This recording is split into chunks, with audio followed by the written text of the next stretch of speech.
Bonsoir mes chers amis et très heureux de vous retrouver à partir d'ici de Yerushalayim. C'est pas une joie de vous voir en chair et en os à Paris, mais voilà, de Yerushalayim. Je ne sais pas si l'inspiration est supérieure, en tout cas, qui Mitzion Teste Torah. La Torah, elle sort, comme vous le savez, de la terre d'Israël et de Yerushalayim. En tout cas, voilà, on est vraiment après un événement majeur. Comme vous le saviez, aujourd'hui, c'était la Iluna de Rachel Imenu. On n'en a pas parlé, mais on va peut-être insérer une petite remarque au sein du cours de ce soir. Et comme je l'avais dit dans l'introduction, je voudrais évidemment dédier ce cours d'abord pour la guérison de tous nos malades, l'élévation de l'âme de tous les soldats qui malheureusement continuent de nous quitter. Et en particulier, puisque c'est la date exacte aujourd'hui, donc le 12 Cheshvan, la disparition de ma belle-mère, que je n'ai pas connue, donc Claudine Shoshana Bat Nissim, l'élu Nishmata. Donc ce cours est dédié à l'élévation de sa mémoire et de son âme. Alors, donc on arrive à une paracha, on va dire, cruciale, et pas simplement parce que on termine par ce point culminant qu'est ce qu'on appelle la Akedat Yitzhak, mal traduit, le sacrifice, le ligotage d'Yitzhak, c'est la dernière épreuve pour certains. Pour d'autres, c'est la mort de Sarah qui sera la dernière des épreuves d'Abraham. Donc, comme vous le savez, il y en a 10, il y a un décompte. Est-ce qu'on compte Ur-Kasdim lorsqu'il a failli mourir brûlé suite à la dénonciation de son propre père Térar devant le roi Nimrod, comme on avait déjà évoqué cela. Donc aujourd'hui, donc une paracha assez intéressante dans la mesure où il y a, on va dire, un fil conducteur. Donc c'est rare qu'on puisse trouver un fil conducteur tout au long d'une paracha aussi riche en événements comme Vayera. Vayera, donc ici, c'est l'apparition de Dieu. Dieu apparaît à Abraham, et pas la première fois, mais pourquoi il est précisé ici Vayera? Contrairement à toutes les autres apparitions où Dieu lui apparaissait pour lui adresser la parole, ici Vayera et là Vachem et où Yoshev, donc il n'y a pas de communication, il n'y a pas de parole. Les Chachamim, entre autres ici Rashi, vont mettre en avant le fait que Hachem accomplit une mitzvah importante, laquelle c'est celle de Bikul Cholim. En effet, nous sommes le troisième jour de la Brit Mila de Moshe Rabbeinu. Selon le Midrash, d'après le calcul, nous sommes le 15 Nissan, puisqu'on dit que l'année prochaine, à cette date, tu auras un enfant. Selon la tradition, Yitzhak est né à Pessah, donc le 15 Nissan. Donc on est ici le 15 Nissan, puisque un des trois malachim va lui dire Ka'et Azot, donc juste un an après, ce jour-ci comme celui-ci, eh ben, ta femme mettra au monde un garçon, ce sera Yitzhak. Et puisque nous savons il est né en 48, 1948, donc si on fait la somme de 1948 plus 99 où il a fait la Mila, donc nous sommes en l'an 2047. Donc on sait exactement la date de l'apparition, donc on est le 15 Nissan de l'an 2047. Et Hachem vient faire cette mitzvah, c'est celle qui s'appellera, et qui est au corps aujourd'hui évidemment valable, c'est celle de rendre visite à un malade. Alors c'est vrai que quand on rend visite à un malade, on ne sait pas exactement comment agir, qu'est-ce qu'on peut dire, qu'est-ce qu'on peut pas dire. On a souvent de bonnes intentions, on essaye d'apporter peut-être un cadeau, des chocolats, des petits jouets s'il s'agit d'un enfant, donc en fonction du malade, de l'âge du malade. Et lorsque il s'agit d'un grand Talmid Racham, qu'est-ce qu'on peut lui offrir? Qu'est-ce que Hachem se pose aussi la question, et qu'est-ce qu'il peut offrir à Abraham? Et alors, vous allez voir que Abraham, la seule chose qu'il désirait, malgré la souffrance de ce troisième jour, comme le Midrash ne cessera de nous le dire, vous savez que lorsqu'il a vu ces malachim, il était gêné parce que il voyait qu'ils hésitaient, donc il a voulu courir, pardon, vers eux, mais entre-temps, il était devant la Shekhinah, donc, et il demandera à la Shekhinah, excuse-moi, mais je vais aller m'occuper de ces trois passants. Alors, exceptionnel, parce que ça fera dire à nos maîtres que Arnasat Olchim, faire rentrer littéralement des invités, est une mitzvah qui est supérieure à recevoir la Shekhinah. Je ne sais pas si vous imaginez ce que les Chachamim vont tirer comme conclusion de ce passage, de cette introduction, de cette paracha, au passage, donc en disant que, justement, puisque Hachem est venu que le voir, donc il est là, la Shekhinah est là pour lui, Et Abraham s'excuse devant la Shekhinah pour aller courir. On dit qu'en courant, le pansement est tombé et qu'il a saigné tout au long de son chemin pour aller vers ces malachim et que Hachem va récompenser cet effort qu'il a fait parce qu'il a saigné. Hachem va lui donner deux mitzvot par le sang. C'est le Korban Pessah, le sacrifice de l'agneau pascal, et Dam Mila, et le sang de la Brit Mila. Donc, et ça, c'est pour toutes les générations à venir. Et c'est pour ça que le prophète dira, Bedama yichai, Bedama yichai, par ton sang, tu vivras, par ton sang, tu vivras. Pourquoi deux fois? Parce que c'est ces deux sangs, c'est ce mérite qu'on a eu grâce à Abraham. Dès que un des anges, puisqu'on sait évidemment qu'il s'agissait de Malachim, dès que un des Malachim a vu Abraham saigner, donc Raphaël a joué son rôle, ce pourquoi il était venu pour le guérir et il a guéri tout de suite. Et c'est pour ça qu'après, il s'empresse d'aller vers le troupeau pour aller chercher de l'eau, etc. Donc, il a guéri entre-temps. Donc, la plaie avait été cicatrisée, il ne saignait plus. Donc, ça, c'est la raison pour laquelle, évidemment, l'ange Raphaël était venu.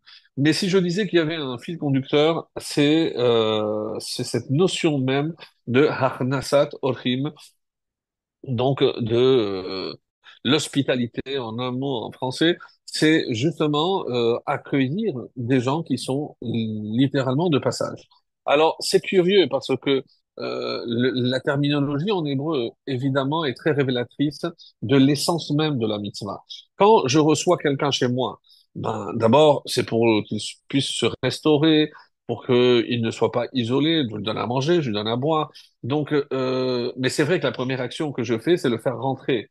Alors, est-ce que c'est pour cette raison que cette mitzvah en hébreu porte le nom de Harnasat Orchim, faire rentrer littéralement Orchim. Alors, qu'est-ce que c'est un Oréach? Oréach, la racine du mot Oréach, c'est Orach. Orach, c'est le chemin. Donc, pourquoi cet homme s'appelle Oréach? C'est un homme qui se trouve dans le chemin. Alors, il faut comprendre ici quelque chose de fondamental.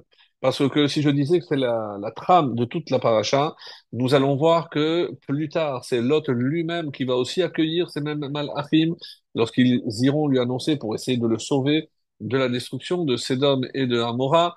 Et la paracha se termine juste avant la Hakeda par le fait que Abraham va planter Échelle. Échelle, qu'est-ce que c'est Échelle? Alors on dit que c'est un arbre. Il a planté un arbre pour faire de l'ombre, pour ainsi mieux accueillir les passants dans le désert. D'après d'autres sources, dans la Gemara toujours, on dit que c'était Pundak, c'était une auberge. Et pourquoi? Comment je sais que c'est une auberge? Parce que Echel, c'est les initiales de Achila, Shetia et Lina. Manger, boire et dormir. Donc, où est-ce que je mange, je bois, je dors quand je suis de passage? Eh bien, dans une auberge. Donc, il a ouvert une auberge. D'après d'autres, donc, échelle, c'est quoi? C'est un champ, pardes. Donc, il a planté des fruits et des légumes, et donc, et ceci pour servir à tous les invités qui étaient de passage des fruits et des légumes que lui-même traitait, que lui-même faisait pousser. Pardon. Alors, donc, pour revenir à cette expression, et encore une fois, la langue hébraïque est d'une richesse, puisque c'est la langue sacrée, bien entendu, et surtout qu'il s'agit ici d'une mitzvah. Alors, on a dit que le horéa, c'est celui qui est en chemin. Mes amis, qui est en chemin, c'est quelqu'un qui va d'un point à un autre. Autrement dit, tant que je n'ai pas encore atteint mon point, ma destination, je suis en route, je suis en devenir, je suis entre deux. Donc le point que je quitte est le point que je veux atteindre. Donc je suis vulnérable. Je ne me sens pas chez moi. On dit que Chen Makom al Yoshvav. Donc, s'il y a, on avait vu cette Gemara déjà ensemble, donc il y a une attirance particulière pour l'endroit où j'habite, parce que c'est là où je me sens sûr, je me sens à l'aise. Donc, il y a une attirance, il y a une haine, littéralement, c'est une grâce. Donc, c'est quelque chose qu'on ne peut pas forcément expliquer, parce que c'est un sentiment de sécurité, c'est un sentiment de confort, de sérénité lorsque je me trouve chez moi. Donc, quand je suis à l'extérieur, je suis déjà plus vulnérable. Donc, une des raisons pour lesquelles, donc, la mezouza que je mets à l'extérieur, c'est là pour protéger l'intérieur, puisqu'à l'intérieur, chaque pièce a la sienne. Donc, c'est aussi pour que je puisse être protégé quand je quitte mon foyer. Donc, c'est pour ça que c'est bien de l'embrasser en sortant, c'est une sorte de protection. Et pourquoi je devrais être protégé? Parce que quand je suis, encore une fois, sur la route, sur le chemin, je suis, comme je l'ai dit déjà, vulnérable, je suis en danger. Alors, Nasat, donc quelqu'un qui s'est aussi perdu, quelqu'un qui ne sait pas où, il n'a pas d'attache. Donc, Harnassat, je lui transmets en le faisant entrer chez moi un sentiment de sécurité. Peu importe s'il va boire, manger ou pas, mais Harnassat Orchim, c'est apporter à l'homme donc ce sentiment de bien-être de se trouver dans un endroit où il se sent sûr. Et le premier qui fait Arnasat Okhrim, et on va le voir plus tard dans un texte magnifique de la Gemara, c'est évidemment Hachem. Nous n'oublions pas que ce monde, Hashamaim, Shamaim Lachem, donc Ve'aret Natan Limnam Sem, Ve'Lachem Haaretz Umloa, mais toute la terre et tout son contenu appartient à Hachem. Donc c'est comme s'il nous invitait ici chez lui. Donc le premier de qui on apprend l'Arnasat Tolchim, bien entendu, c'est Hachem lui-même. Donc, on voit ici que Abraham veut en quelque sorte imiter Akadosh Baruch Hu. Et comment? Ben, non seulement en faisant rentrer ceux qui sont sur le chemin, ceux qui sont perdus, mais perdus spirituellement parlant. Parce que de quoi va-t-il s'agir? Il ne leur donne pas seulement de la nourriture, de l'eau, pour se sustenter en plein désert. Non, puisque son but ultime, c'est maintenant que vous avez mangé, maintenant que vous vous êtes restauré, maintenant on va remercier celui qui nous a permis de le faire, c'est le Créateur du monde. Donc c'est à travers la nourriture, c'était un moyen de les élever et surtout de propager la connaissance d'Hachem. Donc on voit bien que dans Arnasat Orchim, c'est pas uniquement le but ultime, ce n'est pas de nourrir ou de donner à boire, désaltérer les gens. Non, il y a quelque chose de beaucoup plus profond. Et de quoi s'agit-il ici, mes amis? Et c'est ça qui est très, très important. C'est que lorsque j'invite quelqu'un, je dois d'abord lui transmettre un sentiment de sécurité, mais lui apporter un message, surtout comme Abraham, et c'est ici qu'on apprend, spirituel. Donc, le but d'inviter quelqu'un, c'est pas parce qu'il est seul et que, bon, mais il peut s'acheter aussi, il peut se nourrir tout seul.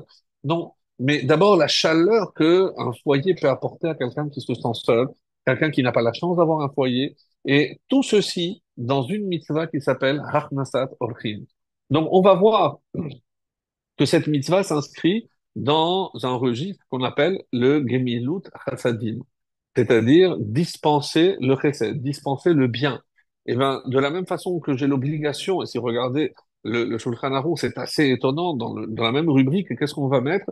On va parler de consoler un endeuillé, ça aussi c'est Gemilut Chesed. On va évidemment dire ici Bikur Cholim, visiter un malade, mais c'est aussi assister à un mariage parce que c'est aussi apporter du réconfort. Donc c'est une mitzvah de Gemilut Chassadim. Donc vous voyez que tout le spectre de la mitzvah de Gemilut Chassadim va de l'endeuillé jusqu'à Arnasat Orchim, jusqu'au mariage. Pourquoi? Parce que lorsque ma présence apporte quelque chose, hein, c'est ce quelque chose finalement qui constitue la vraie mitzvah. C'est ma présence lors de Nichum Avelim, parce que la personne est endeuillée. C'est pas ce que je vais lui dire. Comment je peux lui dire? D'ailleurs, il y a une formule toute faite. Minashamayim Tenuchamu, les Ashkénazes, Makom Yinachem Etchem. Donc, ben ça, tout le monde peut le lire. Non, c'est uniquement le rassurer en sachant qu'il y a des gens qui pensent toujours à eux et que on est là pour les soutenir dans cette épreuve difficile. Alors, ça, c'était avant toute chose pour que l'on comprenne la trame incroyable donc, de cette paracha de Vayera et surtout que nous avons un exemple exceptionnel puisque c'est Hachem lui-même qui vient faire Bikul Cholim pour rendre visite à un malade. Et je disais quel est le meilleur cadeau qu'Hachem a pu lui apporter, et puisqu'il sentait qu'il souffrait de ne pas pouvoir recevoir des invités, Hachem lui a dit, t'inquiète, donc j'ai ce qu'il faut pour toi, je vais envoyer trois malachim et ces trois anges, puisque nous nous sommes un peu étonnés comment il leur a donné à manger, etc., alors qu'ils n'avaient pas besoin de manger. Alors ils peuvent faire semblant, peu importe. mais il y a une autre raison pour laquelle Hachem a envoyé ces trois malachim. Alors nous, on connaît, tel que Rachid dit, tel qui est rapporté dans le Midrash, un, c'était pour annoncer la bonne nouvelle de la naissance, un, c'était pour détruire Sédom, et l'autre, évidemment, on l'a dit déjà, Raphaël, c'était pour guérir Abraham de la Brit Mila. Mais il y a un autre Midrash, beaucoup plus peut-être beaucoup moins connu d'ailleurs, qui nous dit que les trois anges qui se sont présentés chez Abraham, chacun avait une tenue particulière. Alors, je ne me rappelle pas l'avoir dit la semaine dernière, même si j'avais l'intention de le dire, mais je crois que j'ai oublié de le mentionner. Donc, lorsque il y a le Midrash et la Gemara, et il y a plusieurs versions de ce que je vais vous dire, mais Hachem, avant de créer l'homme, donc nous savons très bien qu'il a consulté les malachim. Donc quels malachim? On sait qu'il y a des malachim qui étaient pour, qu'il y a des malachim qui étaient contre. Donc qui sont ceux qui étaient contre? Émet et Shalom. La vérité et le shalom. Et pourquoi? Parce que l'homme est souvent attiré par le mensonge, aussi bien le dire que l'accepter, et le shalom, et la Gemara dira, Adam kulok tata, un homme ne fait que se disputer et il aspire rarement au shalom. Donc, ces deux malachim étaient contre. Deux autres malachim étaient pour. Donc, on avait dit que l'autre, c'était le chesed et le tzedek ou la tzedaka. Donc, chesed, on vient de donner l'exemple, l'homme est capable de bonté, oui. Et la tzedaka ou le tzedek, la justice, l'homme aussi est capable de justice. Donc, il y avait ce qu'on appelle en hébreu teko, donc deux contre deux. Donc, on est à ex aequo. Et à ce moment-là, Hachem a pris le émet, il l'a jeté par terre, c'est comme ça que dit le Midrash. Et comment les Malachim ont dit, mais comment c'est Chotamo? Chotamo, c'est la Kadosh Baruch Hu. Le sceau d'Akadosh Baruch Hu, c'est le Emet. Comment Hachem tu le jettes? Et il a répondu, Emet me'eretz titzmar. La vérité, elle jaillira, elle poussera de la terre. Et les Chachamim vont remarquer que cette phrase Emet me'eretz titzmar, si je prends les initiales, Emet c'est Aleph, me'eretz même, titzmar, elle jaillira, elle poussera, c'est Tav. Donc ça donne aussi Emet. Et à quoi ça fait allusion, d'après l'interprétation des Chachamim, c'est que c'est quoi cette vérité qui va jaillir de la terre? On dit que c'est le Matan Torah. Pourquoi? Parce que Vayered Hashem, Hashem, il est descendu sur le mont Sinaï pour nous révéler sa vérité qui est évidemment scellée dans la Torah. Torah Emet, donc et c'est une Torah de vérité, et c'est pour ça que Hashem a dit, comme il savait qu'il allait redorer le blason du Hémet en donnant la Torah au peuple juif. Donc, il a préféré la jeter pour pouvoir créer l'homme. Autrement dit, sinon, il y avait impossibilité de le créer. Ça, c'est une explication, c'est un passage de la Gemara que j'avais déjà cité dans d'autres occasions, peut-être même à Shavuot. Mais il y a une autre version selon laquelle Hachem a d'abord créé une première quête, une premier groupe de malachim. Il a dit, qu'est-ce que vous croyez qu'est-ce qu'on va faire avec l'homme? Alors ils lui ont dit, mais ma enosh ki tizkerenu ou ben Adam ki tifkedenu. Mais qu'est-ce que c'est l'homme pour que tu t'en souviennes et le fils de Adam pour que tu t'en occupes? Il a dit, mais ça ne sert à rien. C'est quoi? C'est ma ma'asav. Qu'est-ce qu'il va faire? Vekar ma'asav. Comme ça dit la Gemara. Donc, une Gemara que je ne vous lis pas entièrement, elle est dans Sanhedrin, page 38. Et donc, là-bas, il est dit que Hachem, il a pris le petit doigt, il a brûlé le premier groupe de Malachim.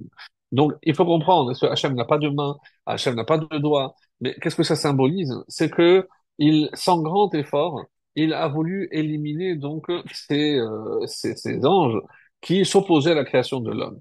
Donc il a créé un deuxième groupe et il leur a posé la même question et la même chose, finalement, il les a détruits avec le petit doigt. Le troisième groupe, finalement, qui arrive et il leur dit, et ils répondent, Hachem, qu'est-ce que tu veux qu'on te dise? Regarde ceux qui nous ont précédés, tu leur as réglé leur compte, donc c'est toi le boss, c'est toi le patron, tu veux créer l'homme. Vas-y, grand bien te fasse, nous on te suit, si tu veux le créer, crée-le. Et Dieu, donc, finalement, crée l'homme. Lorsque il y a eu justement deux épisodes qui sont contenus dans ce passage. Ma Adam, alors je vous le lis, donc c'est dans Tehillim, le psaume 8, le verset 5, qui dit donc Ma Enosh qui tiskerenu ben Adam qui tiskerenu. Donc qu'est-ce que l'homme pour que tu t'en souviennes, et le fils d'Adam pour que tu t'en occupes? Il est dit Ma Adam, Ma Enosh. Enosh, comme vous le savez, c'est la période donc de ce personnage qui s'appelle Enoch. Et qu'est-ce qui s'est passé à la période de Enoch? C'est la Avodazara. Donc ils ont fait la Avodazara et ils ont commencé à faire de l'idolâtrie. Et qu'est-ce que c'est l'idolâtrie? C'est exactement l'inverse du Hémet, puisque c'est du Sheker. Donc ils avaient raison. L'homme pardon, finalement, il va s'adonner au shaker. Et ou Ben Adam qui tifkedenu, et Ben Adam, le fils de Adam. Qu'est-ce qui est passé avec le fils d'Adam? Ben, tout le monde le sait, c'est que Caïn a tué Hével. Donc, disparition, donc ils n'ont pas pu vivre en shalom. Donc, le meurtre, le shfichut damim, c'est, comme vous l'imaginez bien, c'est l'inverse du shalom. Lorsque le shalom ne règne pas, eh ben, hélas, c'est la guerre, c'est la dispute, et c'est surtout le meurtre. Donc, Caïn finira par tuer Hével. Donc, ils viennent maintenant, ces troisièmes, il dit Hachem, finalement, les premiers avaient raison de te dire de ne pas créer l'homme. Donc, et plus que cela. Donc, on nous dit que si je regarde, qu'est-ce qui s'est passé? Après le Maboul, donc et après Dor HaPelaga, Pelaga, comme vous le savez, c'est la dispersion, c'est la tour de Babel. Donc les Malachim viennent et disent à Hachem, et finalement, les premiers avaient raison. Regarde, tu as dû tout détruire pour tout recommencer. Et finalement, oui, ils avaient raison. Et c'est pour ça que Hachem, lorsque ils lui disent Matenos nous, donc il a une réponse magnifique avec plusieurs interprétations aussi qui sont très très belles. Et c'est tiré de Isaïe, donc le verset 4, donc le chapitre 46, le verset 5, 4, pardon. Et qu'est-ce qu'il dit le verset? Ve'ad zikna anihu, ve'ad seva ani esbol. Alors, quand je vous en lis la traduction, jusqu'à la vieillesse anihu, je resterai le même, et jusqu'à l'âge chenu, donc pour ceux qui savent, c'est blanchi par la vieillesse, donc jusqu'à l'âge chenu, c'est moi qui porterai. La suite du verset, c'est moi qui ai agi, c'est moi qui me chargerai, c'est moi qui porterai et qui sauverai. Donc ce verset extraordinaire nous dit que c'est Hachem qui porte la responsabilité, donc on lui fait confiance. Mais en quoi ça répond au Malachim? Et il est dit comme ça, Ve'at Zikna. Donc le Maharsha, par exemple, donne une explication très intéressante. Ve'at Zikna. On sait très bien que Hachem, il est apparu à l'homme sous différents aspects. Quand il était à la sortie de la mer Rouge, donc il s'est présenté comme Ish Milchama, comme un guerrier. Plus tard, lorsque il arrive au Sinaï, on dit qu'il était comme un zaken. Un zaken, c'est-à-dire un ancien. Donc, Ve'ad Zikna. Jusqu'à la vieillesse, jusqu'au moment où je donnerai la Torah, vous avez raison, l'homme ne vaut pas la peine d'avoir été créé. Si c'est ce que vous croyez. Mais une autre explication aussi très intéressante, c'est le fait que la Gemara dise Ve'ad Zikna, jusqu'à celui qui s'appellera pour la première fois Zaken, et où est le verset qui nous dit cela, Ve'avraham Zaken ba Bayami. Mais Abraham était Zaken. Alors selon le Midrash, rapporté par Rashi, que vous avez déjà entendu maintes fois, de quoi s'agit-il? C'est Abraham qui ressemblait comme deux gouttes d'eau, d'abord à Lot, comme on a vu la semaine dernière, et aussi à son fils Yitzhak, et ça lui posait un vrai problème. Donc, il a demandé des signes extérieurs de vieillesse. Et c'est pour ça que les poils blancs, par exemple, les rides, commençaient déjà à l'époque de Abraham seulement. Alors, une autre explication, par exemple, le Kliyakar nous dit, mais pourquoi on a choisi ce verset, Abraham Zaken Baba Yamim, puisque ce terme apparaît déjà au début de notre paracha, Abraham Vesara Zekenim Baim. Donc, on a déjà parlé qu'ils sont vieux.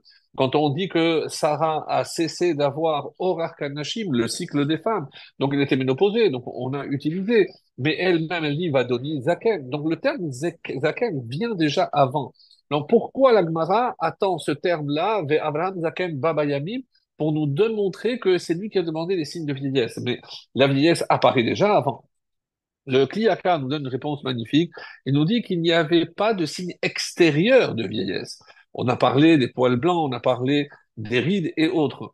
Mais la fatigue physique, oui, existait. Donc il est clair que plus on avançait en âge, plus le corps se fatiguait. On n'avait plus la force à 90 ans qu'on avait à 40 ou à 30.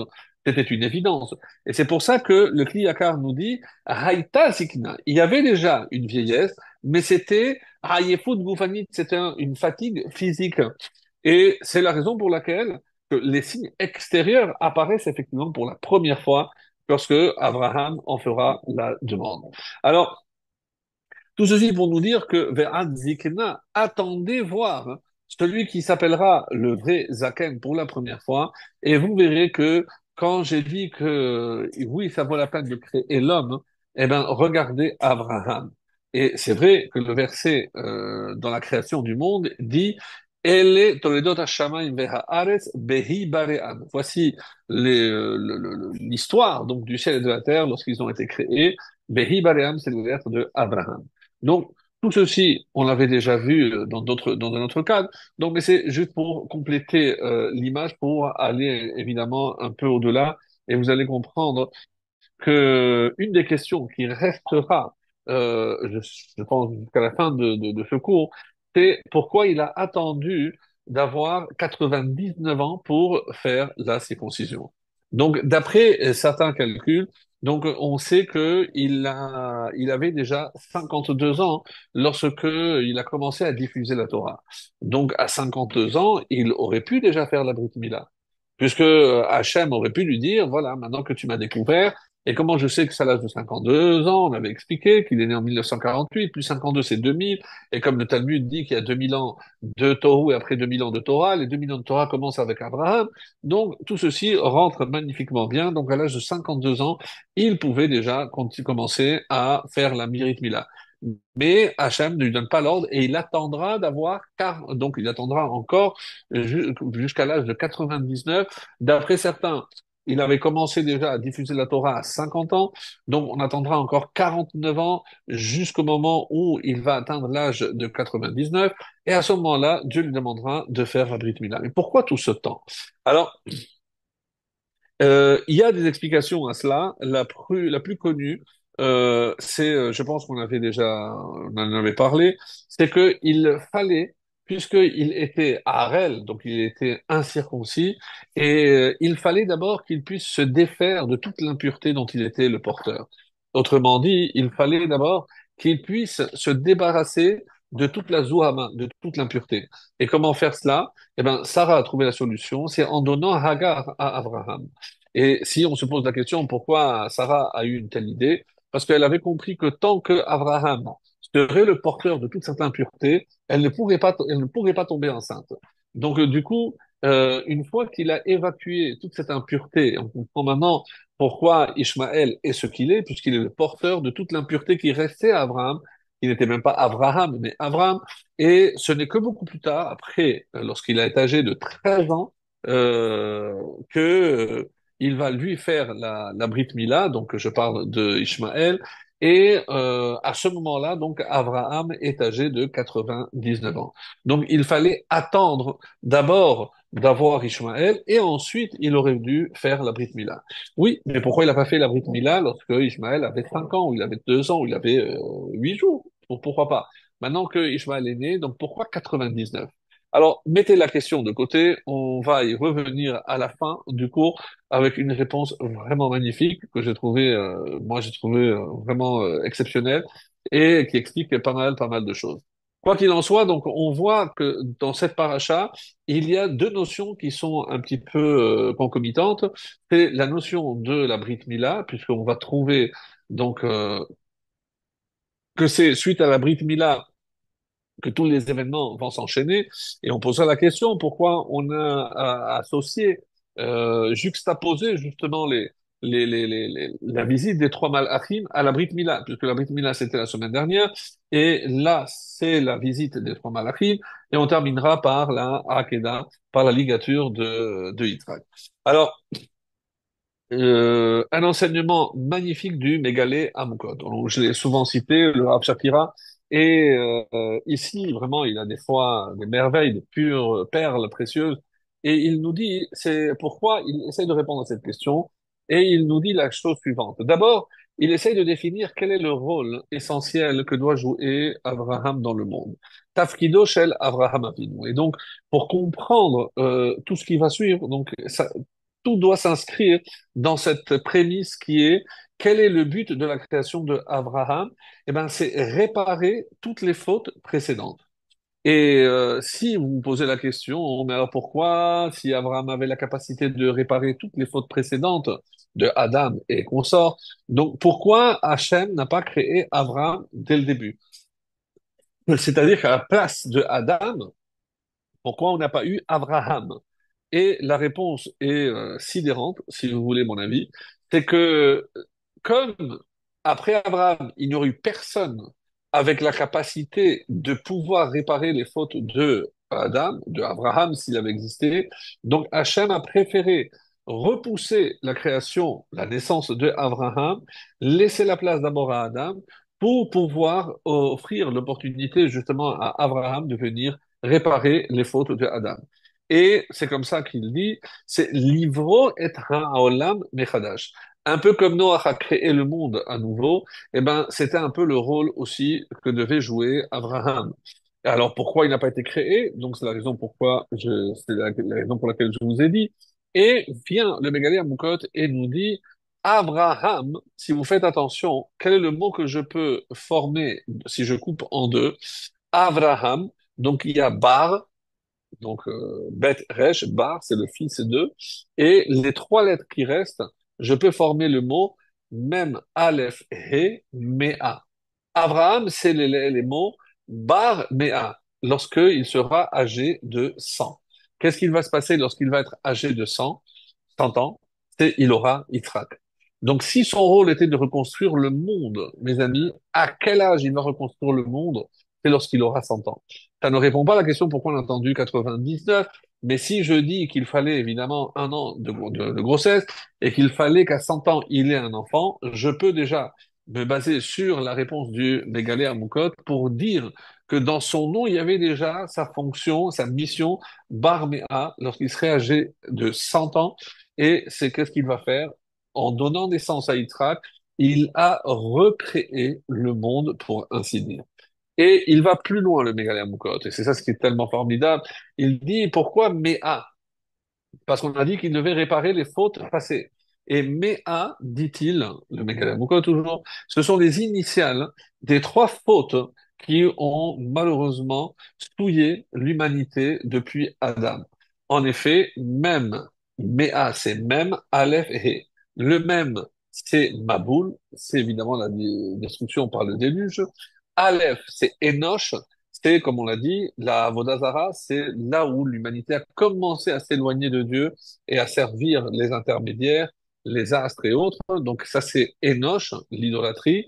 Et enfin, quand j'arrive à la dernière lettre, He, c'est Haplaga, la dispersion.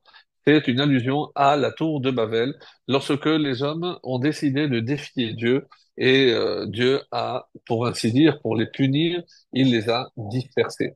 Donc, dans Bar Mea, donc quel est le rôle que va jouer Abraham? C'est réparer la faute du Maboul, de Enoch, la Avodah et Havlaga, donc la dispersion de l'humanité. Donc, en créant un peuple qui va justement se distinguer de toutes les autres par cette union qui sera la sienne, et peu importe où le juif habitera et sera le lieu où se trouve son autre frère juif, donc il existera une union particulière qui fera que ce qui existe au sein du peuple juif n'existera nulle part ailleurs dans aucune autre nation. Et donc c'est quelque chose de formidable. Et malheureusement, c'est aussi à double tranchant, parce que lorsqu'on perd cette distinction, lorsqu'on perd justement ce qui considère, finalement constitue en quelque sorte notre force suprême, c'est celle de notre unité, et ben c'est là où malheureusement on ouvre des brèches pour que nos ennemis puissent s'y insérer. Alors, après avoir donc donné ces petits détails sur Abraham, donc j'aimerais revenir maintenant sur un peu en avant. Je ne sais pas pour ceux qui s'en souviennent, lorsque j'avais parlé de Noah. Lorsqu'on a dit que maintenant il vient réparer les erreurs de Noah, pour ainsi dire, donc je parle de Abraham, et comment va-t-il s'y prendre? Alors il est dit que quand, contrairement à, on avait fait remarquer déjà ceci, lorsque tous ceux qui enfantaient, on dit il enfantait un tel, sauf lorsqu'on est arrivé à Noach, Vayoled Ben. Et là, l'émer a donné naissance à un fils. Alors, c'est curieux. Pourquoi il n'a pas donné le nom tout de suite? Et là, on a l'impression qu'il hésite parce qu'il avait dit, rappelez-vous, Ze Yenachamenu, c'est celui-ci qui va nous consoler. On avait expliqué, pour ceux qui s'en souviennent, il y avait un signe, c'est qu'il fallait qu'il naisse, donc deux signes, plus exactement, circoncis et avec les doigts séparés et non collés comme tous ses contemporains. Donc c'était un signe que cet enfant-là était particulier. Mais ce que son père, Lémerle, avait vu, c'est quelque chose de beaucoup plus profond. Il a vu que au niveau de ce fils-là, il ne pouvait pas le nommer parce qu'il a vu trois présences. Nous, on avait parlé, rappelez-vous, on avait dit qu'avec Noach, il y avait aussi une parcelle de Moshe Rabbeinu. Mais dans le Zohar, on nous rappelle qu'il n'y avait pas que Moshe et que Noach, il y avait aussi Yosef. Il y avait une partie de Yosef. Et lorsque, après le déluge et après qu'il soit sorti de l'arche, il est écrit Vaïchaer Ach Noach. Et il est resté seulement Noach. Donc, on dit comme ça que Methuselah est venu voir la naissance de ce bébé et il a dit à les mères, et il lui a dit, non, tu ne peux pas l'appeler comme ça. C'est vrai que Zéyenachamenu, et son père a voulu l'appeler, pardon, Yenachem. Yenachem, puisque si il va consoler, donc le consolateur. Mais Yenachem, si vous faites attention, c'est Yud, Menachem, donc après Yenachem, pardon, Yenachem, il consolera, donc pas Menachem, Yenachem, Yud, Nun, Chet et Mem. Donc au milieu, Yenachem, il y a Noach. Avant, il y a le Yud et après, il y a le Mem. À quoi ça fait allusion? Yud, c'est pour Yosef, Mem, c'est pour Moshe. Et Methuselah revient et lui dit, non, il restera tout seul. Tu peux enlever le Yud et tu peux enlever le Mem. Donc ne l'appelle pas Yenachem, le futur consolateur, appelle-le justement Noach. Donc de là, on apprend qu'il y avait à ce moment-là, et comment on interprète cela, parce qu'on dit que lorsque la Torah nous présente Noach, on nous dit qu'il était tzaddik. Tzaddik, qui sera appelé Tzaddik? Et oui, c'est Yosef, bien sûr. Et qui est appelé Tamim? Abraham est appelé Tamim, bien sûr. Mais que signifie Tamim? Quand est-ce que Dieu lui dit marche devant moi et sois intègre? C'est une fois qu'il a fait la Brit Mila. Donc Tamim, c'est celui qui a la Brit Mila. Et le seul qui, d'après nos sources, était né Mahoul, évidemment à part Noach, c'est Moshe. Moshe qui est né déjà circoncis. Donc, si on voulait une preuve supplémentaire que à la naissance de Noach, il y avait deux âmes qui étaient venues s'associer à la tienne, c'est celle de Yosef, d'où le tzaddik, et celle de Moshe, circoncis, celle de Tamim. Donc, avec ça, on a l'explication pourquoi Noach, avec tout ce qu'on a pu lui reprocher, et même si ce n'est pas dans notre habitude d'accabler quelqu'un, surtout comme Noach, loin de nous, chas v'shalom, de juger un quelconque personnage biblique, mais on a vu, d'après les textes, que il y avait beaucoup de reproches à faire à Noach, et on va pas revenir dessus. Alors, maintenant, il y a un autre enseignement aussi très intéressant, c'est par rapport aux épreuves. Alors, on se pose souvent la question, pourquoi Hachem a-t-il besoin d'éprouver l'homme? Donc, c'est vrai, si vous voulez mon avis, Hachem n'a pas besoin de passer par ces étapes-là, puisqu'il connaît la valeur de chacun. Et quand il dit, quand dans le texte c'est marqué, Atayadati kiere Elohimata, maintenant je sais que tu crains l'Éternel. Donc il ne le savait pas avant, mais il savait de quoi chacun est capable, puisque c'est lui qui nous a façonnés, et il voit notre évolution, en tout cas notre libre arbitre, ce cadeau qu'il nous a fait pour pouvoir nous améliorer. Hakol bidei shamayim chutz mirat shamayim. Est-ce que c'est moi qui décide d'avoir la crainte du ciel ou non? C'est entre mes mains, et c'est la réponse qu'il avait donnée aux malachim, aux anges. Kach vekach ma'asav. Mais la Gemara n'explicite pas que ça veut dire ainsi et ainsi sont leurs actes, leurs actions en parlant de l'homme. Parce que ils peuvent être, lorsque ils surmontent leur Yetzer Hara et ils s'attachent à la Yirat Shamayim, donc ils peuvent faire des actions magnifiques, et lorsqu'ils s'en éloignent, ils peuvent aussi faire des actions, hélas, on va dire, le contraire de bonnes. Alors, donc, ça dépend, et c'est pour ça que la Gemara reste floue en disant car fait car ma'asav, ainsi et ainsi peuvent être, donc ils peuvent passer d'un extrême à l'autre. C'est aussi peut-être aussi une de nos grandeurs. Alors, lorsque nous voyons dans le texte, et si on prend les preuves clairement écrites ici dans notre paracha, c'est celle de la Hakeda. Il y a ici quelque chose d'assez étonnant, puisque quand on lit Haïl, donc c'est lorsqu'on dit que Hacham lui dit ne lève pas la main contre ton fils, et le texte dit clairement, et c'est ça ce qui est étonnant, parce qu'on le lit souvent, mais comme je le dis, lorsque on n'approfondit pas, on peut lire pendant des années un texte et ne pas nous rendre compte de la possibilité d'interpréter ou de lire tout simplement le texte. Vaïssa Abraham et Enav. Donc Abraham a levé les yeux, Vaïar vehine Haïl, et il a vu et voici qu'il y avait un Haïl, un bélier, Achar. Alors, comment on traduit Achar? Certains disent c'est Acher, un autre bélier. Un autre bélier, il y en avait deux. Oui. Parce que comme c'était un jour de fête, il y avait un bélier qu'il devait sacrifier comme un korban. Et donc, Achar Nechaz Basevar Bekarnav. Après, donc d'après cette traduction, après, voici donc il aperçut un bélier pris par les cornes de Basevar dans les arbustes, dans un fourré. Et Abraham s'en fut prendre le bélier et l'offrit en holocauste à la place de son fils. Alors, la version que nous on a toujours connue, c'est que le bélier n'était pas attaché. Et il n'était pas du tout entremêlé, donc il n'avait pas entremêlé ses cornes. Il venait d'un pas vif vers Abraham. Et pourquoi? Parce qu'on dit que ce bélier existait depuis les 6 jours de la création. Donc on avait déjà prévu cet événement.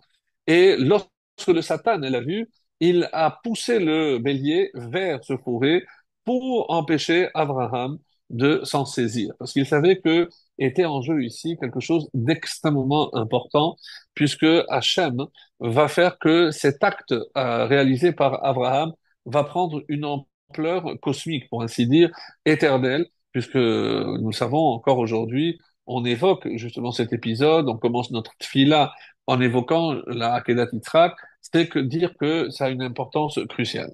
Alors, le Kli Yakar nous dit comment il faut lire cela. Aïl Achar Mashmauto Shehayu Shene Elim. Oui, il dit pas Achar, Acher. Il y avait un autre bélier. Il y avait un bélier et il a levé les yeux, il a vu un autre. Et Shene Elim. Veratza Avdil Benehem Sheze Acher Me'arishon. Et c'est pour ça qu'il a dit celui-là, il est différent du premier. Alors c'est curieux, pourquoi il y en aurait deux? Alors un, comme on l'a dit, c'est celui qu'il va offrir, il avait l'intention d'offrir aussi un bélier, mais le deuxième vient à la place de son fils. Donc c'est autre chose de beaucoup plus important. Et par exemple, le José de Lublin a un enseignement sur ce passage exceptionnel, je vous le lis. Aïl achar ou Aïl acher. Haïnu, chez milvad ota akeda, yesh od akeda. Donc, pourquoi Acher? Parce qu'il y a un autre bélier, il y a un autre sacrifice qui se prépare. Et regardez ce que dit ici le José. Le José, c'est le visionnaire de Lublin. Que chez Adam nechaz basevar ta'avotav. Lorsqu'un homme est pris dans on avait dit tout à l'heure le terme, dans un fourré, dans des arbustes, mais ta'avotav, de ses passions. Ou bereshet maddoché yetzer. Et dans les filets que lui tend son yetzer, son penchant au mal. Et ou bepar midotav haraot, ou alors malheureusement il tombe dans les mauvaises midotes, tout ce qui constitue, hélas, tous les défauts de l'homme. Ve'oker ha'atzmo misham u'mitgaber ve'nishmar. Donc, comment il va trouver la force, où il va puiser la force pour s'extraire de ce fourré, de ces arbustes, de ces midotes raot? Comment on peut imaginer qu'une fois qu'on est tombé dans le piège du yetzer ou de nos mauvaises midotes, comment on va trouver la force pour se hisser et s'arracher à cela? Eh bien, qu'est-ce qu'il dit ici? Bekarnav, milachon, karan, or panav. Qu'est-ce que c'est karnav? C'est pas uniquement le keren, on parle de cornes. Non, Karan Orpanav, c'est lorsque on brillait, on rayonnait la face. On parlait, en parlant de Moshe notamment, que Oro, Yahel Od qui sait Kevodo Yibarach Shemo. C'est parce que quand il trouve la force de s'extraire, son visage va rayonner comme celui de Moshe Rabbeinu. Et c'est donc, il s'approche du trône céleste. D'où un juif peut-il puiser la force pour s'extraire de ces attractions-là? On dit de la Hakeda. Et grâce à qui? Grâce à Abraham. Quand il a dit Achad nechaz bakarna, donc il a vu, il a levé les yeux, mais pour regarder un bélier qui se trouve par terre, surtout les plus petits, donc j'ai pas besoin d'élever les yeux. Il a levé les yeux, mes amis, pour voir dans le futur, et il a prié en même temps pour tous les juifs qui allaient tomber dans le piège de son Yetzer Hara, de toutes les mauvaises midotes, et il a dit que cet acte que je m'apprête à accomplir puisse servir justement de catalyseur pour que tous ces juifs trouvent et puissent puiser la force de s'extraire de toute leur attraction vers le mal. Et le Shlach HaKadosh rajoute, Od yachshov ha'adam be'in ba'a liyado avera ou mitzvah. Si un homme, il se trouve qu'il a la possibilité de faire une mitzvah ou une avera, Oulay Hashem Yitbarach benasser oti im evor wa kayem. Alors, c'est sûr que si j'ai la possibilité de faire une mitzvah, une avera, hein, c'est Hashem qui me teste. Bederech sheniset et Avraham Avinu. Comme tu as mis à l'épreuve aussi Abraham. Ki chen hi midato shel HaKadosh Baruch Hu. Parce que c'est comme ça que se comporte HaKadosh Baruch Hu, quoi. Sholeach eze inyan le'adam bichdei lenasoto. Donc, il faut qu'il comprenne que Hachem ne cherche pas à le faire tomber, mais au contraire, donc la force qu'il va déployer, c'est parce que des fois, hélas, il connaît même pas les forces dont il est le porteur. Et justement, si je dis la plus dure des épreuves, hein, eh ben, quand un homme prend sur lui, et c'est sûr que il a des problèmes. Il se lève, il a un problème avec la banque, il a un problème avec la voiture, il a un problème. Donc un homme, évidemment, il doit surmonter, comme quelqu'un avait dit, qu'est-ce que c'est la vie? C'est un passage d'une difficulté à l'autre. Bon, c'est possible. Bon, c'est une vision un petit peu, j'allais dire, ashkénaze. Comme celui qui s'est levé aujourd'hui, il a dit, je crois que je suis mort. L'autre lui dit, mais pourquoi? J'ai mal nulle part, c'est pas possible. Donc ça veut dire que je suis au Gan Eden. Sinon, j'aurais dû avoir mal au dos, mal à la dent, mal à... Donc ça veut pas, tout ne peut pas aller comme il faut. Donc c'est dire qu'on s'attend toujours à ce qu'il y ait, on va dire, des pépins. Mais c'est ce qui constitue, somme toute, la preuve que nous sommes vivants, que nous devons surmonter des épreuves. Alors c'est pour ça que qu'est-ce que c'est le Nisayon, si on devrait donner une définition, qu'est-ce que l'épreuve? C'est ce qui va me connecter avec la source, avec le Mekor Akor, avec la source de la force. Parce que grâce à ce Nisayon, je vais aller puiser donc la force nécessaire d'abord pour surmonter cette épreuve, mais pour connaître les forces qui sont cachées en moi. Parce que tant que je ne l'ai pas fait, je ne sais pas si je suis capable.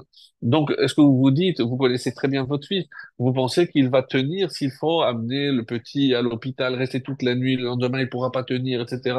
Mais on sort des forces et on le fait parce que c'est ça qui va nous rapprocher évidemment de notre force, mais de nous-mêmes. Parce que Hachem, non seulement il nous a fait ce cadeau de nous donner des enfants, mais c'est aussi une façon de nous en occuper. Plutôt que de se plaindre et de dire pourquoi ça tombe sur moi, pourquoi...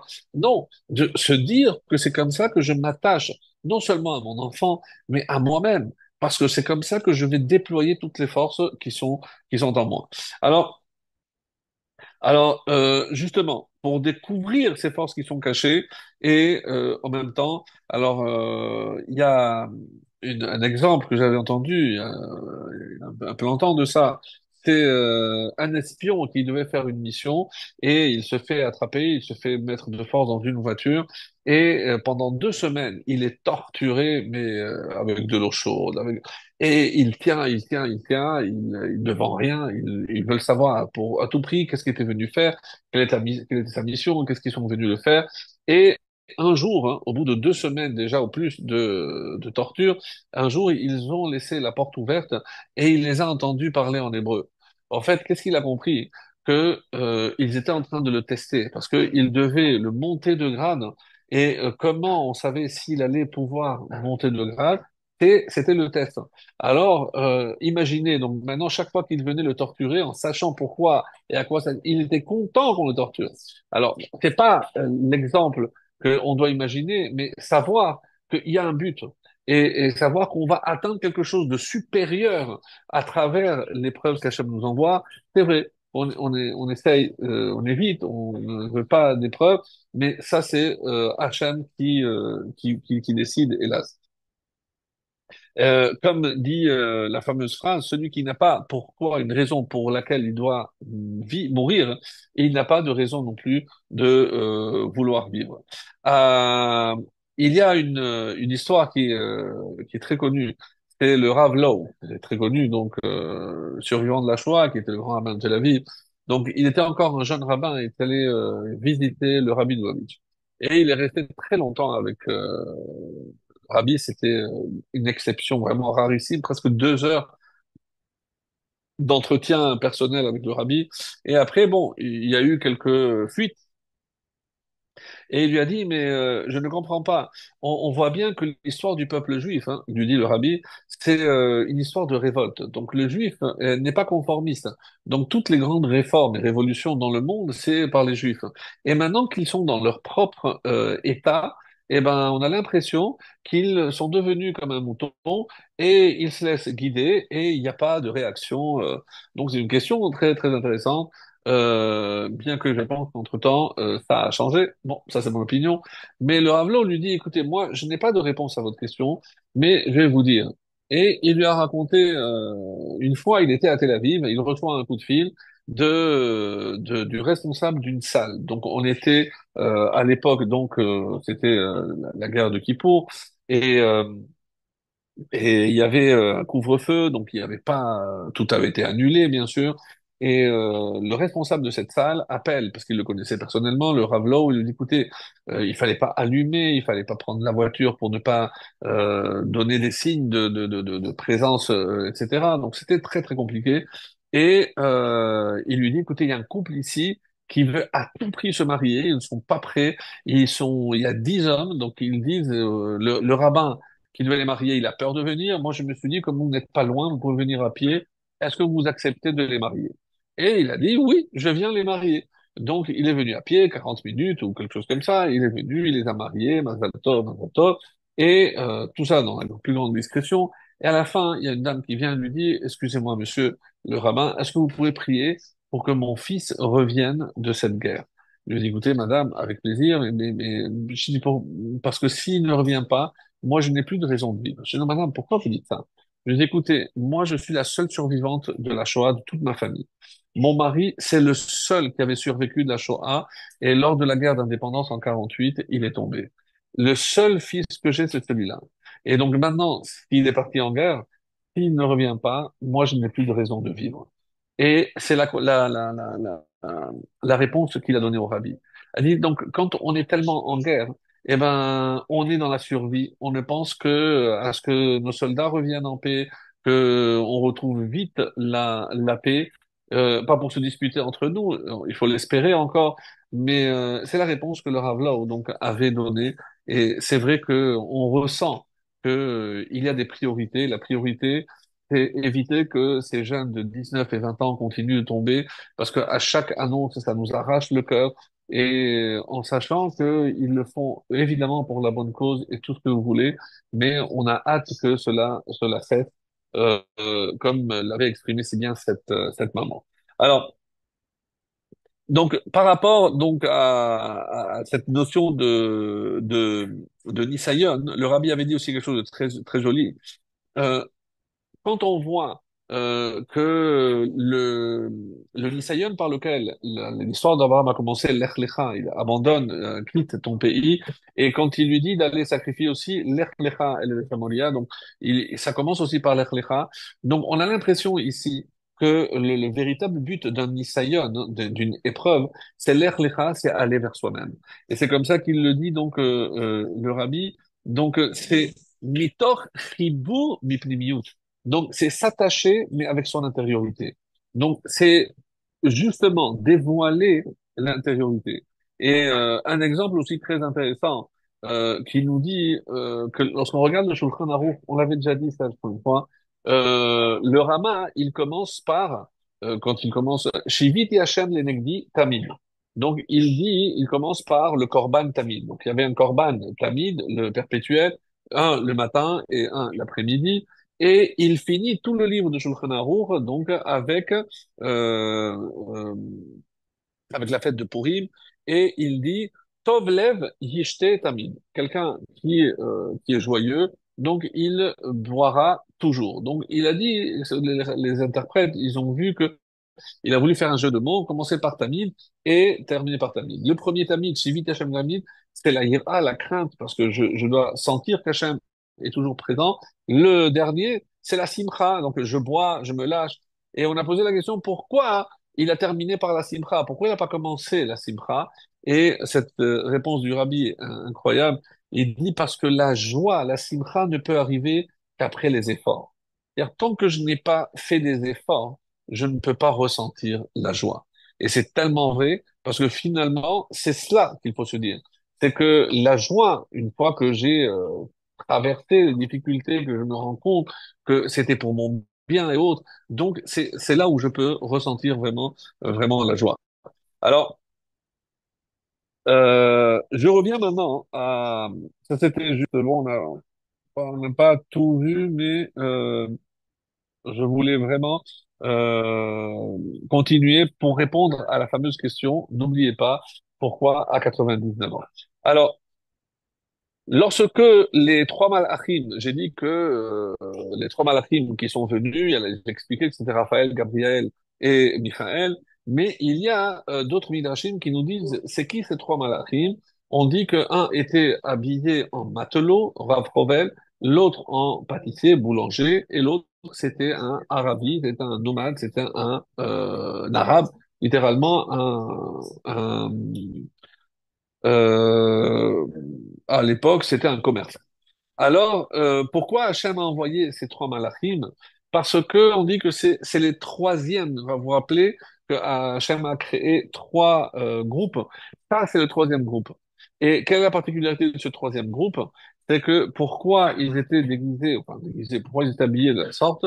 Parce que il est rapporté aussi, c'est dans le livre de Daniel, il y a une allusion en fait que le monde est réparti en trois, donc pas des parties égales, mais il y a la mer, il y a la terre, il y a le désert. La mer, c'est le matelot, le désert, c'est l'arabe, donc le nomade, et la terre, c'est le boulanger, c'est l'action de l'homme sur terre. Donc, ces trois anges qui viennent rendre visite finalement à Abraham, c'est pour accepter, reconnaître que Hachem avait bien fait, parce qu'Hachem il leur a dit, vous verrez que lorsqu'Abraham viendra, vous ne poserez pas la question pourquoi tu as créé l'homme, parce que vous verrez à quoi ressemble un vrai Adam, et donc, c'est ce qu'il lui a dit. Alors, la Nasa Torchim qu'on va voir ici au début, c'est pas la première fois, puisque on va voir que Lot aussi, il va le faire. On va voir aussi la limite jusqu'où on peut faire Nasa Torchim. Donc, lorsque le chesed n'a pas de limite, comme chez Lot, on va voir, et c'est calamiteux parce que il a donné ses deux filles pour héberger ses hommes. Donc c'est sûr que Hachem ne peut pas demander une chose pareille. Et c'est ça toute la difficulté. C'est que quand je pense faire quelque chose, est-ce que je le fais parce que Hachem me le demande ou parce que moi je ressens qu'il faut faire la chose de cette façon-là. Donc vous avez Abraham, donc il sait mettre les limites, et l'autre, il ne met pas de limite au chesed, il va donner jusqu'à ses filles. Donc il va perdre une fille assez d'hommes, comme vous vous rappelez, enduite dans le miel et dévorée par les dévorotes, par les abeilles. Et on va voir que ces filles vont aussi subir, donc, puisque c'est les seules survivantes, et qu'elles vont, puisque Hachem lui a dit, tu étais prêt à donner, tu étais prêt, pardon, à donner tes filles à ces sauvages, eh ben, sache que c'est toi qui vas aller avec elles, et de l'union de ces deux filles, naîtront Ammon et Moab. De là viendront Ruth et Naama, comme vous le savez. Alors, alors ici, quand on voit que Abraham, le mal qu'il va se donner, je disais que c'est pas la première fois, parce que on sait qu'il avait cette tente ouverte aux quatre coins, donc il recevait déjà des gens. Lot s'était inspiré avant de se séparer. Il a vu aussi comment il agissait avec les invités. Donc, Lot a appris énormément. Et c'est ça ce qui est étonnant, qu'avec tout le chesed d'Abraham, il a décidé de rompre définitivement la relation avec son neveu, en sachant que c'était un orphelin, il avait perdu son père, Haran, et malgré tout, ici, il coupe net la relation pour nous faire comprendre quelque chose de primordial. C'est que lorsque je commence à agir selon ma logique, hein, c'est extrêmement dangereux. Donc, Abraham a vu ici un danger, puisque le raisonnement des bergers de Lot il se tenait parfaitement, puisque Hachem a promis cette terre aux descendants d'Abraham et que Abraham n'a pas d'autres descendants à part Lot, alors autant dire que cette terre appartient déjà à Lot. Oui, donc ça peut se tenir dans le raisonnement, mais en partant du principe que je m'avance un petit peu sur le futur, et donc c'est pas ce que les bergers d'Abraham concevaient. Non, il est interdit, tant qu'il y a un propriétaire, donc cette terre a un propriétaire, il est interdit donc de faire ce qui bon me semble. Bon, donc c'est pour montrer qu'il y a une limite dans le raisonnement et que ce que je fais, je ne le fais pas parce que j'ai ma logique, je le fais parce que je dois me soumettre à Kadosh Baruch Hu. Et ça, c'est le grand enseignement, pour, même dans le chesed, parce que on sait que le chesed a aussi une limite, comme la Torah elle-même nous le dira. Comment s'appelle la relation incestueuse entre un frère et une sœur? Chesed hu. On va traduire par abomination, mais c'est pas abomination. Le mot chesed ne veut pas dire abomination. Oui, mais quand le chesed est poussé à l'extrême, oui, ça peut devenir une abomination. Alors, je reviens maintenant et simplement terminer par ceci, que tous les gestes d'Abraham vont avoir un mérite qui va rejaillir sur leurs descendants.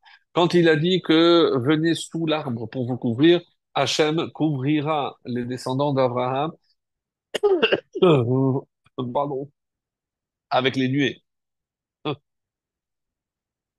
Donc c'est la fête de Sukkot. Lechem, donc il a donné du pain, c'est la manne. Et Bassar, il va donner des slaves, des cailles dans le désert. Donc pour chaque action qu'il a faite Abraham, donc les enfants, les descendants seront récompensés. Et maintenant, on arrive donc à la dernière partie de notre cours. Lama nismecha arnasat olchim lemila. Donc pourquoi, et la question que j'avais posée, donc je la repose et on va essayer maintenant d'approfondir, et c'est ce qui va nous permettre de conclure ce cours, c'est pourquoi on a juxtaposé ces deux notions. Qu'est-ce qu'elles ont de commun, donc, la Brit Mila d'un côté et Arnasat Orchim de l'autre. Et c'est cette question, donc, en sachant que Abraham n'a pas reçu l'ordre de faire Arnasat Orchim. Donc, on voit bien que Hachem ne lui a pas dit reçois des invités. C'est quelque chose qu'il a fait de son initiative, miosmato. Donc, est-ce que je considère que c'est une mitzvah ou pas? Alors, d'où Abraham a appris qu'il fallait faire cela, qu'il fallait s'occuper des autres. Eh ben, il y a un midrash très beau, mes amis. Je ne sais pas si je l'avais déjà cité ici, mais qui est vraiment magnifique. On dit que Abraham a connu Enoch et surtout Shem. Et il leur a posé, par quel mérite vous êtes sortis de l'arche? Et c'est la question qu'il avait posée. Donc, quand il avait vu Enoch et Shem. Alors, il dit, par quel mérite vous êtes sortis? Alors, il leur a dit, pourquoi on est sortis? Eh ben, parce qu'on a fait la tzedaka. Pardon? Mais il y avait des pauvres dans l'arche. C'est quoi la tzedaka? Non, mais t'as pas compris. La tzedaka, c'est parce qu'on s'est occupé nuit et jour de donner à manger à tous les animaux, à tous les bêtes féroces, les bêtes sauvages. On a donné à manger à toutes les espèces.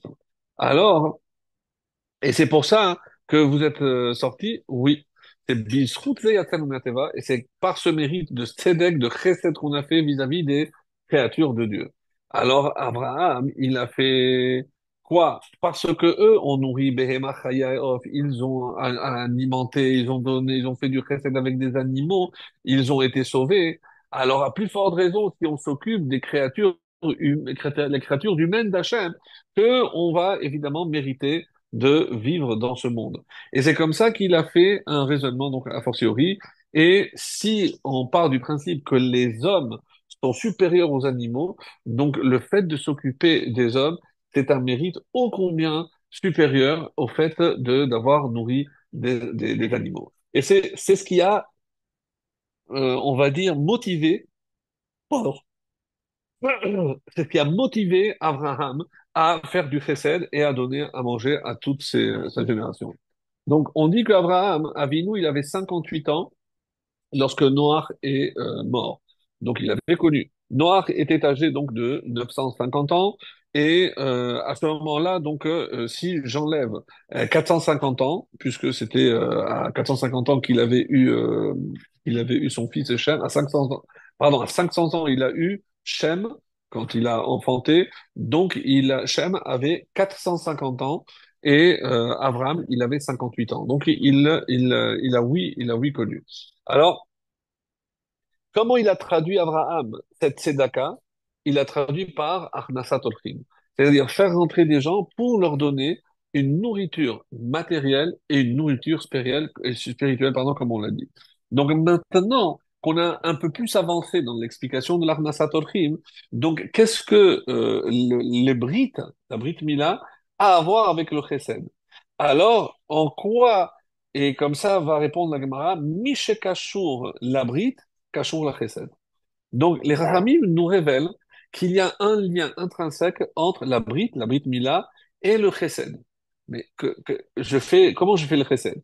Et c'est dans le traité de Ketubot, à la page 8, Gomle Chassadim ben Gomle Chassadim amarzikim bivrit shel Abraham Avinu. Donc, on appelle ceux qui maintiennent la Brit, l'alliance d'Abraham, la Brit Mila, on les appelle Gomle Chassadim, c'est-à-dire ceux qui dispensent le bien. Alors, ici, j'aimerais vous lire un passage exceptionnel de la Gemara, donc qui se trouve en Kiddushin 32, et qui dit la chose suivante, et d'où on a appris justement l'Arnasat Otrim et en quoi c'est le Chesed. Alors, Maaseh, il y a une fois Rabbi Eliezer, Rabbi Yoshua et Rabbi Tzadok, donc ils étaient accoudés au repas du mariage du fils de Rabban Gamliel. Et Rabban Gamliel, qui était le Nassi, qui était le Gadol, puisque c'était le prince de l'époque, il se tenait devant eux et il leur servait à boire. Alors Rabban Gamliel donc attendit un verre à Rabbi Eliezer, mais il ne l'a pas pris, il n'a pas osé le prendre. Lorsqu'il a tendu à Rabbi Yoshua, il a accepté. Et Rabbi Eliezer a dit à Rabbi Yoshua, mais qu'est-ce que tu fais, Rabbi Yoshua? Mais est-ce qu'on va nous rester assis alors que Rabban Gamliel, qui est le Nassi, c'est lui qui va nous servir? Et Rabbi Yoshua lui a répondu, mais quoi? On a vu déjà quelqu'un plus grand que lui servir un repas.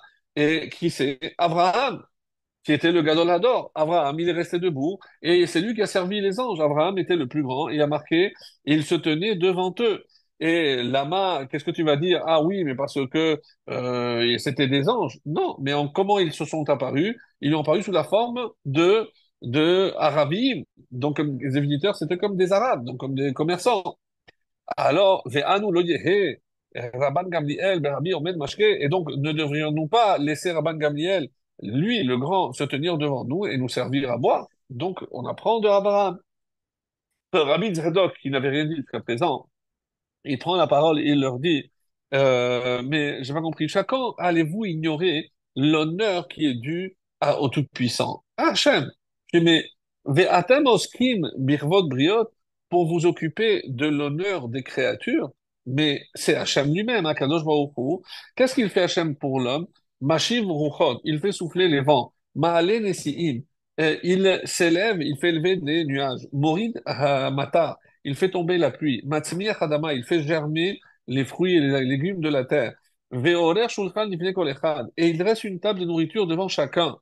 Ve'anu lo yehe, Rabban Gamliel ben Rabbi Omed mashkeon alenu, et nous, ne devrions pas nous laisser Rabban Gamliel se tenir devant nous et nous servir. Donc, ça conforte un petit peu ce qu'on disait. C'est que on apprend la grandeur de servir de Abraham, et vient Rabbi Tzadok et dit, mais non, plus qu'Abraham, c'est Hachem lui-même qui le fait. Hazan et Akol, celui qui nourrit tout le monde. Mais qui c'est qui nourrit? C'est Hachem. Et c'est pour ça que le Birkat Amazon est tellement important, mes amis. Parce que c'est la reconnaissance que c'est Hachem qui nourrit Hazan et Akol. Il nourrit tout le monde, toutes les créatures. Alors, ici, on voit que le mot matar, qui fait tomber la pluie, matar, c'est 249. Et si Rabbeinu Ephraim, Mibale Atosod, il nous dit, si je prends le mot Avraham, Avraham, qu'est-ce que je remarque? Que Avraham, c'est 248. Plus le mot lui-même, donc, plus souvent on fait cet exercice, c'est 249, c'est la pluie. Comme si les Chachamim ou la Torah veut nous dire que Avraham, est comparé à la pluie. Je ne sais pas encore comment, mais on avance lentement mais sûrement. Et il nous dit que Vayomer Hashem el Avram lech lecha. Si je prends le mot Avram, donc j'ai dit que Abraham c'est 248, donc sans le He c'est 243, et lech lecha c'est 100. Donc 100 plus 243, c'est 343. Mes amis, 343, c'est Geshem. Geshem, c'est encore la pluie. Alors, quand Hachem, il demande à Abraham, Lech Lecha, qu'est-ce que tu dois faire? Tu dois aller diffuser le nom, mon nom dans le monde. Et à quoi est comparée cette action-là, mes amis? Le fait de diffuser la connaissance de Dieu dans le monde, c'est comme donner et amener la pluie dans le monde parce que c'est ça qui permet la vie et permet de germer tout ce qui existe. Donc, le rôle de Abraham, et on comprend un petit peu que la Brit Mila, c'est comme ça qu'il va arriver, on n'a pas encore expliqué 99, mais ça, c'est pour la fin. Donc, Abraham Avinu est comme le Geshem. Et si vous vous rappelez une Gemara, on avait vu il y a fort longtemps dans Ta'anit, hein, Ta'anit Zayin, et de quoi on parle là-bas? On compare la pluie. Et qu'est-ce qui est dit à ce propos? Gadol Yom HaGshamim. Un jour de pluie est plus grand que la résurrection des morts. Après, on apporte des preuves, etc. Après, un autre avis nous dit que pourquoi ça équivaut à la résurrection des morts, etc. Amar Rabbi Yehuda, un jour de pluie est aussi grand que le jour où fut donnée la Torah. Parce que le jour où fut donnée la Torah, il y a marqué Ya'arov kam matar likri. Mon enseignement ruissellera comme la pluie. Et certains disent, le Midrash, que le jour de Matan Torah, il a plu. Oui, puisque c'est comme ça que c'est écrit. Rava, il dit, plus important que le jour où fut donnée la Torah, ainsi qu'il est dit, alors qu'Amatal l'écrit. Et on continue, Rava, il nous dit, mon enseignement ruissellera, etc.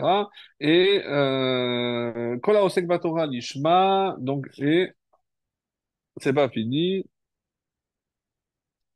Euh, comme la pluie, ainsi qu'il est dit, Ve'arfusham et Aegla, non. Voilà. Donc c'est et il dit comme ça que pourquoi les paroles de Torah sont comparées à l'eau et sont comparées aussi au feu. Alors bon, la Gemara est un peu longue, je ne vais pas tout lire, mais je vous invite à le lire. En tout cas, on voit que le jour où tombe la pluie est comparé au jour du matin Torah, le jour où ont été créés les cieux et la terre. Je comprends pas, mais quoi, ça, un jour de la pluie, la pluie c'est ça? Alors il dit, comme vous vous rappelez que quand Adam a été créé, on attendait que Adam prie pourquoi? Pour qu'il y ait la pluie. C'est-à-dire que la pluie n'est tombée que suite à la prière de l'homme. Et certains disent que même l'homme, rien n'avait poussé, mais même l'homme était incapable de bouger tant qu'il n'avait pas reçu la pluie. Comme ça, il y a un Midrash qui dit que Hachem voulait que l'homme soit aussi formé grâce à la pluie. Alors, c'est comme ça qu'il dit Adam nivra migeshem. Quand il a prié, alors on a vu cela. Alors, les tzorech briuto shel Adam yirad geshem. Donc, c'est pour la création de l'homme que la pluie est tombée. Et pas pour faire pousser uniquement les légumes, les fruits et les légumes, puisqu'il n'y avait pas besoin, il y avait des arbres, je vous rappelle. Donc, l'homme est créé par la pluie. Alors arrive Rabbi Moshe Shapira, Zechet Tzadik Livracha, et nous révèle quelque chose de magnifique, et c'est ça qui va être la clé de compréhension de tout ce qu'on vient de dire et la conclusion de ce soir. C'est Geshem Mechaber Shamayim Vaaret. Que représente la pluie? C'est la connexion, le chibour, entre le ciel et la terre. Donc le ciel, évidemment, envoie la pluie, la terre accueille, donc absorbe la pluie, et là apparaît la vie. Donc c'est la connexion, le chibour, l'union entre le ciel et la terre. Et maintenant, si je dis que l'homme a été créé aussi par la pluie, c'est pour nous expliquer que le rôle de l'homme, c'est aussi chibour, c'est créer un lien entre le ciel et la terre. Et comme le texte dit, Hashamaim Shamaim Lachem, Ve'al Natan Livnei Adam. Donc si je dis que le ciel est à Hachem et que la terre est à l'homme, mais qui peut créer cette connexion, cette union entre le ciel et la terre? C'est Adam. Et c'est pour ça que le Zohar nous dit que dans le mot Bereshit, il y a déjà une allusion à ça, parce que dans le mot Bereshit, il y a le mot Brit, donc une alliance, Esh. Alors, une alliance de feu. Mais qu'est-ce que c'est une alliance de feu? Esh, qu'est-ce que c'est Esh? Aleph, c'est Eret, Shin, c'est Shamaïm. Brit, une alliance pour unir le ciel et la terre. Et qui est capable d'unir le ciel et la terre? Le premier qui va réussir donc ce défi, c'est précisément Abraham. Et à travers quoi? À travers la Brit Mila. Donc de là, on explique que la Brit Mila, quelle est le but ultime de la Brit Mila, c'est unir le ciel et la terre. Mais comment? Parce que à travers la Brit Mila, évidemment, c'est à ce moment-là que on accueille la Neshama qui vient du ciel, le corps qui vient de la terre, et donc la Brit Mila fait l'union entre le corps et l'âme, entre le ciel et la terre. Et c'est comme ça que le Kliyakar explique aussi que la Torah joue ce rôle de d'unir le ciel et la terre. C'est pour ça qu'à travers l'accomplissement des mitzvot, il y a toujours une base physique, les tefilines, la peau, quelque chose de matériel, et qui en même temps est quelque chose de très haut, très élevé, très spirituel. Donc le Chibur Shamayim. Qui est le premier qui a fait cette union? Comme on le voit dans les paroles de Malki Tzedek, on avait expliqué la semaine dernière, que c'était Shem, Kone Shamayim va arrêter qui est celui qui a acquis et le ciel et la terre? C'est toi, Abraham. Et de là, on apprend que chaque fois que je fais une bracha, j'unis le ciel et la terre. Baruch atah Hashem Elokeinu melech haolam et boré periaet, boré periadama. Donc, chaque bracha est une union entre le ciel et la terre. Comme on l'a vu déjà, et quand j'introduis des invités, je leur donne la terre et le ciel. La terre, sa nourriture. Le ciel, c'est évidemment le message spirituel. Et c'est pour ça que Abraham est comparé justement à la pluie. Quand on a reçu la Torah, hein, on a dit Mi ya'alelanu hashamayma, qui va nous faire monter jusqu'au ciel. Mi ya'ale lanu hashamayma. Balaturim nous dit curieux. Si je prends les initiales, Mi ya'ale lanu hashamayma, c'est le mot Mila. Et si je prends la fin de chaque lettre, Mi c'est Yun, Ya'ale He, Lanu Vav, Hashamayma He, Yud Ke, Vav Ke. Donc j'ai le mot, les initiales, c'est Mila, et la fin de chaque mot, c'est Yud Ke, Vav Ke, le nom de Dieu. Donc c'est la Mila qui révèle la présence de Dieu sur terre, c'est la Mila qui fait l'union entre le ciel et la terre. Et là, évidemment le clou, puisque si je dis que on n'a pas expliqué 99, alors arrive ici donc cette explication de Rabbeinu Ephraim, et il nous dit, si je prends la valeur numérique de Shamaïm, qu'est-ce que Shamaïm? Le ciel, c'est 390. Shin, même, 40, 40 et Yud, 390. Eretz, si je prends Eretz, c'est 291. Donc si je fais la différence entre le ciel et la terre, 390 moins 291, ça donne exactement 99. Maintenant, vous comprenez, qu'est-ce que c'est ce 99? C'est le premier homme qui a 99 ans va unir le ciel et la terre. Qui c'est à 99 ans? Abraham. Qu'est-ce qu'il a fait? La Brit Mila. Et qu'est-ce que ça veut dire? C'est le premier homme qui a uni le ciel et la terre. Mes amis, voilà la réponse d'après ce que l'on vient de voir ici. Et c'est pour ça que lorsque Hachem, et c'est ça le chesed, parce que on ne peut mourir et se nourrir et vivre que s'il y a l'eau. Donc l'eau que Hachem, et c'est pour ça Matar, c'est la valeur numérique aussi de Abraham. On a vu que Geshem, c'est Abraham Lechlecha. Donc tout ceci pour nous dire qu'un vrai juif, c'est celui qui fait pleuvoir. Qu'est-ce que ça veut dire qu'il fait pleuvoir? C'est celui qui apporte l'eau pour faire vivre. L'eau, c'est la Torah. Mes amis, c'est ça ce qu'on attend de nous. C'est cette pluie spirituelle que nous soyons tous méritants de faire partie des descendants d'Abraham en sachant que comment vont ressusciter les morts? Donc c'est par cette rosée qui va se poser ici-bas sur terre. Et donc encore une fois, la vie apparaîtra après l'eau, En Maïm et la Torah, qu'on puisse vivre tous et s'étancher à à la, à la Torah, à l'eau de la Torah, Bezrat Hashem.